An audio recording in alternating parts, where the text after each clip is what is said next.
Now that we are acquainted with our device, we can start creating our profile data.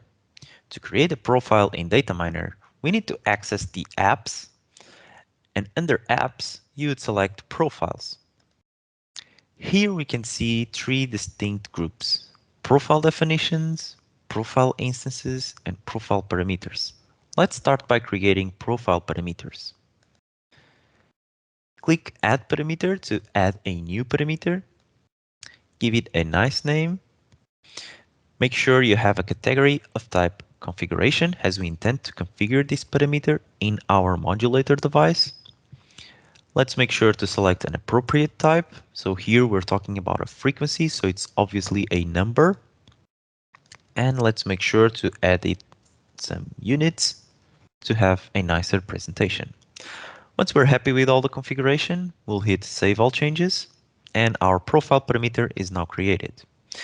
Now that we've created all of our parameters, we'll access the profile definitions to group them all together in a profile. So let's add a definition, give it a name, and select our parameters. In this case, I only created once for now, and here it is, modulator output frequency. Hit OK. Let's save all changes, and our profile definition is now created. So now we intend to create a profile instance. So let's click Add button under the Instances table.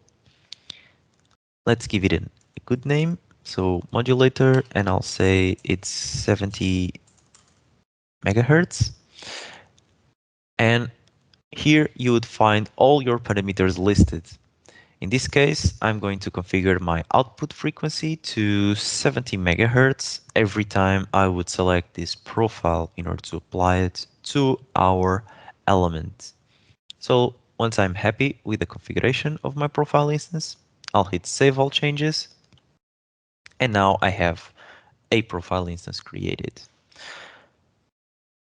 Now that our profile is created, we can now start thinking on creating our function definition.